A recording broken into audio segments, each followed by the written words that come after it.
এখন রাত 12টা বাজে আর এইদিকে আমাদের বাসটা হোটেল বিরতি দিছে 20 মিনিটের জন্য। এই হোটেলে মানুষ খাওয়ার জন্য নেমে গেছে। আকাশের দিকে তাকিয়ে দেখি চাঁদটাকে কি সুন্দর লাগছিল মাশাল্লাহ। তো এটা ছিল ব্রাহ্মণবাড়িয়ার কিছু অংশ রাতের। আজকে কিন্তু আমরা অনেক তাড়াতাড়ি চলে আসছি। বরাবর আমাদের আরও 1 থেকে 1.5 ঘন্টায় বেশি সময় লাগে। আমরা ফ্রেশ হয়ে খাওয়ার জন্য এসে পড়ছি। এখন রাত 3টা 52 বাজে। এসে আমি সাদের আব্বুকে জিজ্ঞেস করতেছি আমাদের জন্য কি কিছু রান্না করছো, কিন্তু ও আমাকে না করছে, না কোনো কিছু রান্না করি নাই। আমার বিশ্বাস ছিল আমার জন্য কিছু না কিছু রান্না করবি। আমি রান্না করে যে দেখি খাসির গোশত দিয়ে বিরিয়ানি রান্না করছে, কারণ আমি বিরিয়ানি অনেক পছন্দ করি। আজকে যে আমরা বিরিয়ানি খেয়ে বের হয়েছি, এখন আমরা খাওয়া দাওয়া করব। ঘুম থেকে উঠে দেখি আমার জিনিসপত্রের বেহাল অবস্থা।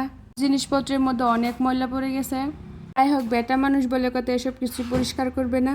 আর এইদিকে মুরগির বাচ্চা 2টা পায়খানা করে কি অবস্থা করে রাখছে। আমার ডামের চাল মনে হয় সবগুলাই দিয়ে রাখছে। আরে ঢুকার সাথে সাথে আমার মাথাটা কেমন দিন একটা ঘুরে গেল। বাচ্চা 2টা ছাড়ার সাথে সাথে সাত তো বাচ্চা থেকে অনেক খুশি হয়ে গেছে। সে বারে বারে ডাকছিল খাওয়ার জন্য।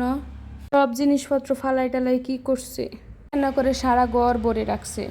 আমার ছেলে তো মহা খুশি, কারণ তার বাচ্চা 2টাকে পাইছে। এদিকে এগিয়ে বারবার ডাকছিল আসার জন্য, খাওয়ার জন্য, পরিষ্কার করার জন্য। আমার একটু কষ্টই হয়ে যাবে। তারপর আমি একটু ব্যালকনিতে গাছগুলাকে দেখতে গেছিলাম। এগুলো ভালোই হয়েছে মাশাল্লাহ। গাছগুলাকে বেঁচে আছে কিনা, কারণ আমি যে সময় বাড়ি থেকে আসি গাছগুলো আর পাই না। গাছগুলা মাশাল্লাহ অনেক সুন্দর এবং বড় হয়েছে। থেকে আসার পরে আমার মনটা অনেক খারাপ হয়ে যায়, কারণ গাছগুলো আমি কখনোই এসে জীবিত পাই নাই। এবার এই গাছগুলো জীবিত পাইলাম, কারণ মাত্র 15 দিন থাকছি তো তাই। একটা মরিচ গাছ ভালো হয়েছে আর 2টা কেমন জানি কুকড়ায় গেছে। বিলাতি ধনিয়া পাতাগুলো অনেক সুন্দর হয়েছে মাশাল্লাহ। এদিকে কিসের শাক টাক হয়ে গেছে। যাই হোক, এখানে পুলা পাতা গাছটা অনেক সুন্দর হয়েছে এবং অনেক বড়ও হয়ে গেছে।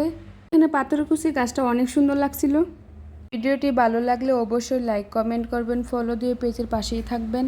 যাই হোক, এদিক থেকে ছাদের গাড়িটা খোলা হচ্ছে, কারণ আয়নের গাড়ি দিয়ে অনেক সুন্দর করে খেলা করছিল। আমি বলছিলাম সাইডের হাতা 2টা খুলে দেওয়ার জন্য। চারদিকে যে বেড়াগুলো থাকে এগুলোই খোলা হচ্ছে, কারণ এখন তো একটু সে বড় হয়েছে, এখন একলা একলাই খেলতে পারে। সাইডেরগুলো খুলে দিলে সে একলা একলা গাড়িতে উঠতে পারবে। এই গাড়িটা আমার ছেলেকে মাসুমে দিছে। তারা নতুন নতুন খেলনা পেলে অনেক খুশি হয়ে থাকে। যে সময় এই গাড়িটা আনা হয়েছিল সে অনেক খুশি হয়েছিল। সে গাড়ির জন্য রাতে অনেক কান্না করছিল। তারপর সকালে ঘুম থেকে উঠে তার আব্বু যায় তার জন্য গাড়ি কিনে নিয়ে আসে। বাড়ি থেকে আসার পর অনেক কাজ জমে যায়, অনেক কাজ করতে হয়।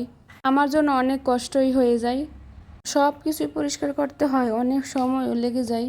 যাই হোক, এখানে ফাইনালি গাড়িটা খোলা হয়ে গেছে। আমার ছেলে গাড়ি অনেক পছন্দ করে।